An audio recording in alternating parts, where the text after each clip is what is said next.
The moment my ice-cold boss took my hand in front of 300 people, the entire ballroom went silent. Only 10 minutes earlier, her executives had dared me to sit beside her as a joke, certain that she would humiliate me before the evening was over. They thought I was just a tired single father who worked late, wore inexpensive suits, and knew his place. They had no idea that beneath my quiet exterior was a man who had spent years rebuilding his life after losing almost everything. And they certainly weren't prepared for what my boss was about to say when she stood up, looked across that glittering ballroom, and announced the real reason she had invited me. Before we get into this emotional story, if you believe kindness can change someone's life and everyone deserves a second chance, please like this video, share it with someone who needs hope today, leave a comment, and subscribe to Single Dad Empire. Your support helps us bring more stories about courage, kindness, and unexpected second chances. My name is Everett Hale, and for nearly 4 years I had worked for a powerful investment company called Sterling Crest. My boss was Seraphina Vale, a woman whose name seemed to carry more weight than most people's entire careers. She was brilliant, disciplined, beautiful, and almost impossible to read. Her employees called her the Ice Queen when she wasn't around. She never raised her voice, never laughed at office jokes, and rarely showed emotion. If someone made a mistake, she corrected it with a calm sentence that somehow hurt more than shouting ever could. I was different from most people in that office. I wasn't interested in climbing the corporate ladder. I was simply trying to keep my life together. Every morning, I woke before sunrise, packed breakfast for my 8-year-old daughter, Maisie, helped her tie her shoes, and drove her to school before rushing downtown. Every evening, I hurried home because she was waiting for me. Her mother had left our lives years earlier, and since then, being both father and mother had become my reality. I didn't complain about it. Maisie was the best thing that had ever happened to me. At work, I kept my head down and did my job. I wasn't an executive or a manager. I was a senior operations coordinator, the person who noticed the details everyone else missed. I stayed late when necessary, fixed scheduling disasters, helped junior employees, and quietly solved problems before they reached Seraphina's desk. She never thanked me. At least, not in a way anyone could see. Then came the annual Sterling Crest Charity Gala. It was the kind of event I normally avoided. Wealthy investors, expensive suits, designer dresses, champagne fountains, photographers, and people discussing millions of dollars as casually as other people discussed grocery bills. I almost didn't attend, but my department head insisted. He told me the company expected all senior staff to be present. I arrived wearing the best suit I could afford, a dark navy one that was slightly too tight around the shoulders. I checked my reflection in the elevator and silently promised myself I would survive the evening without embarrassing myself. That promise lasted approximately 12 minutes. When I entered the ballroom, I immediately felt out of place. Around me were people who belonged in that world. They laughed confidently, held expensive glasses, and greeted one another by first names. I found my assigned table and sat quietly. Then a group of executives from another department noticed me. They had always enjoyed making jokes about my ordinary life. One of them, Garrick Sloan, walked over with a grin and announced that my seat had been changed. My new seat was directly beside Seraphina. Everyone knew she had already arrived. The table became strangely quiet. Garrick smiled as if he had just invented the greatest prank of the year. He told everyone that sitting beside Seraphina was a privilege, especially for someone like me. A few people laughed. Someone whispered that I probably wouldn't survive dinner. I knew exactly what they were doing. They expected me to refuse, panic, or spend the evening being ignored by the most intimidating woman in the company.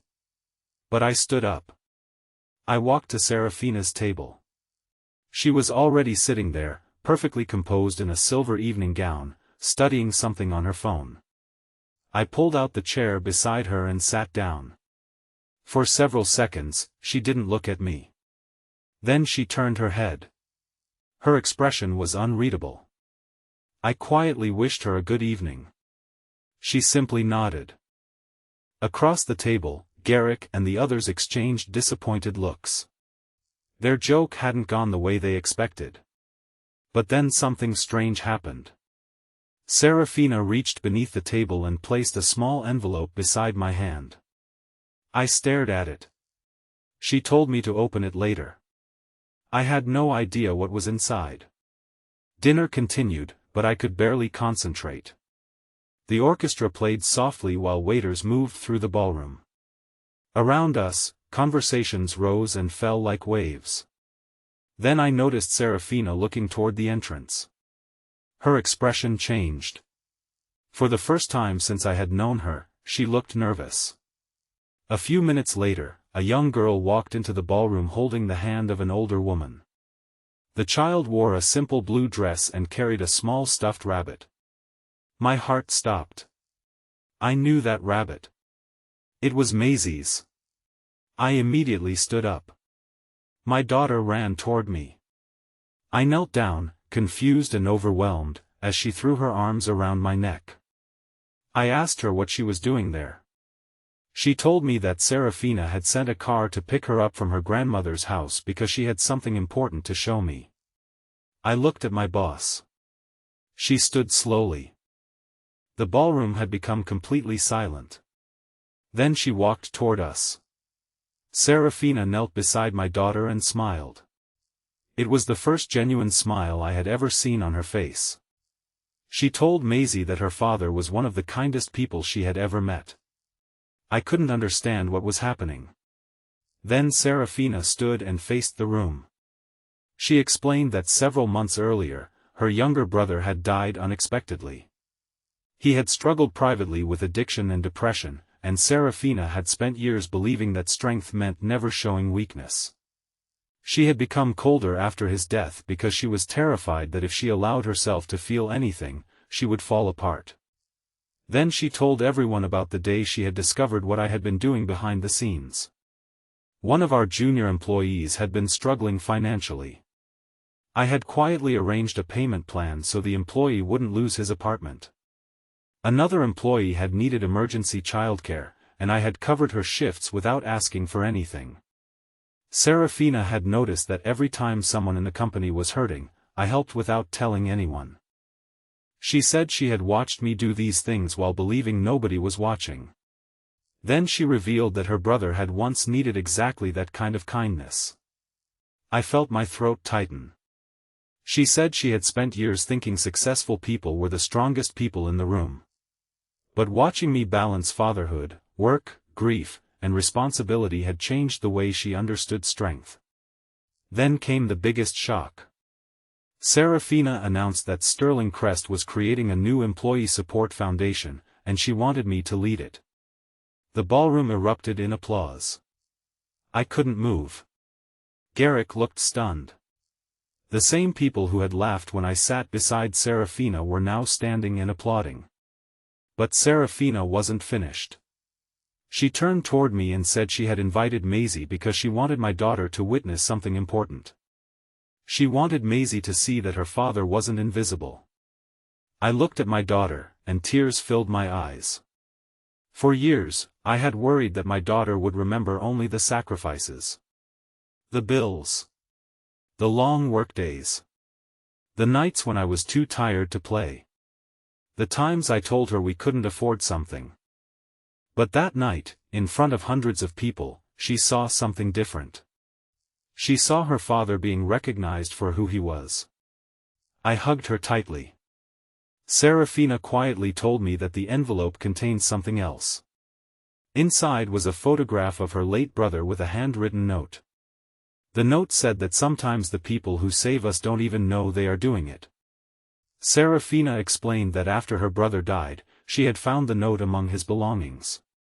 He had written it during a difficult period in his life, when someone at Sterling Crest had anonymously helped him keep his job. That person had been me. I had completely forgotten. Years earlier, I had simply noticed a frightened young employee who needed someone to believe in him. I had never known who he was. I had never expected anything in return. And now, years later, that small act had somehow come back to me. The woman everyone called the Ice Queen looked at me with tears in her eyes. She told me that I had reminded her that kindness didn't make people weak. It made them human. That night changed everything. The next morning, the office felt different. People who had barely acknowledged me before stopped to say hello. Garrick approached me quietly and apologized for the Gala prank. I accepted his apology, not because he deserved forgiveness, but because I had learned that carrying anger only made life heavier. The foundation grew quickly. Within a year, it had helped hundreds of employees with emergency housing, childcare, education, and financial crises. And Seraphina changed too. She still ran meetings with terrifying precision. She still expected excellence. But sometimes, when someone walked into her office carrying a problem, she listened before responding. As for me, I never forgot the night I sat beside the woman everyone feared. Because I learned something that evening. Sometimes the person who looks coldest is simply someone who has been hurt too deeply. Sometimes the quietest person in the room is carrying the heaviest burden. And sometimes a cruel joke can unexpectedly become the doorway to a second chance. If this story touched your heart, please like the video, share it with someone who needs a reminder that kindness is never wasted, and subscribe to Single Dad Empire for more emotional stories of courage, family, and second chances. And before we end, I have one special request. Comment, "Kindness always comes back," if you believe that even the smallest act of kindness can change someone's life. Because somewhere out there, someone may be struggling silently, just as Everett once was. They may believe nobody notices their sacrifices. They may think their kindness doesn't matter. But it does. You may never know how deeply your smallest act of compassion reaches.